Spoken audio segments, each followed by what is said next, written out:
Hello and welcome to Doing Does DVD, and this is Disney Classics number 25, The Black Cauldron. So if there's one thing that going through this box set has taught me, it's that I've not seen as many Disney films as I think I have. I would have said I've not seen all of them, but I thought I'd seen a lot of them.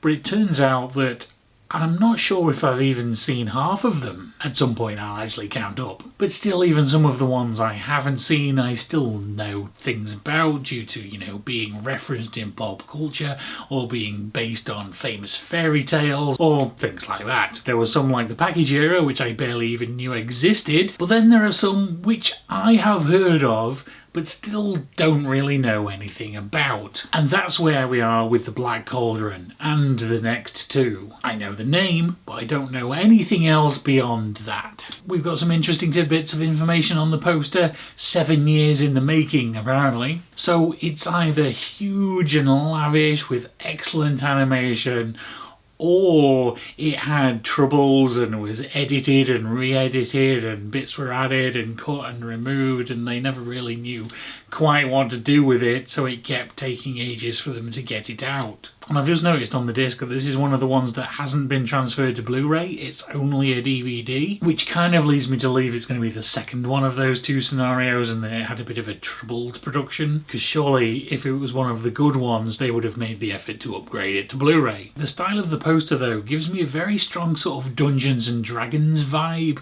which is a thing I enjoy. We've got a group of kids, one of which is holding a sword, they have some animal companions, and it's all overlooked by this evil wizard looking thing, looking very much like the Dungeons and Dragons cartoon series. But the vibe of the tagline makes it sound like a Dungeons and Dragons adventure, regardless of the similarity in the picture. Hidden by darkness, guarded by witches, found by a boy, stolen by a king.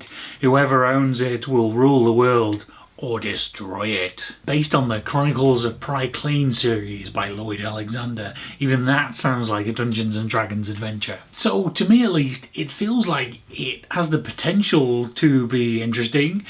Let's find out if it actually lives up to that.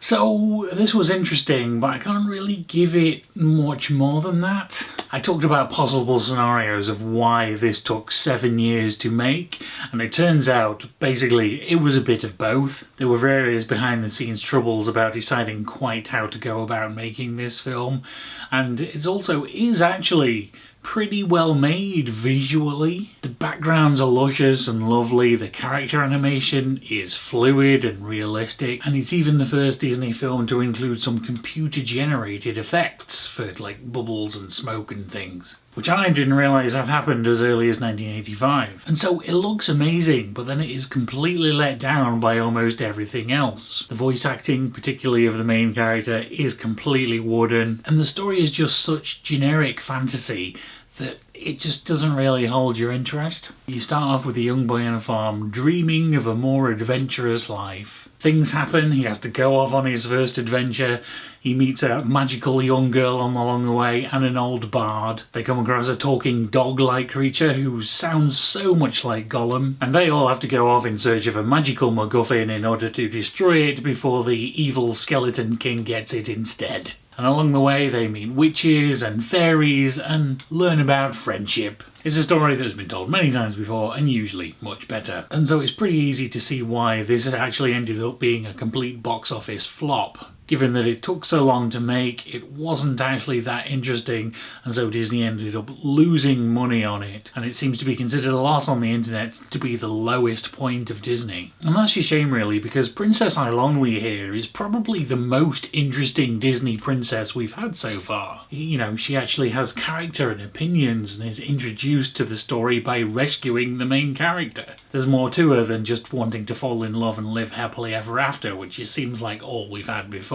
And I think that's part of the whole thing, that this film just doesn't feel quite as Disney as all the others. For example, while the score is pretty good, this is not a musical. There is no singing in this. After a quick search I can't find any detailed information about it, but I wonder if at least in part that it's to do with the fact that it wasn't entirely funded by Disney. In the opening I couldn't help but noticing a big in association with silver screen pictures. It seems like they were trying to, expand out of their traditional Disney bubble a bit, and it didn't go so well. Although speaking of the intro, this seems to actually be the very first instance of the Disney Castle intro. Previously all the films have started with an RKO picture or distributed by Buena Vista International, but this is the first one that starts with Walt Disney Pictures. It seems weird that something that's so inherently Disney didn't actually start until 1985. Now obviously that logo is plastered all over the discs because these have been made since then, and that logo has probably been in use since before then,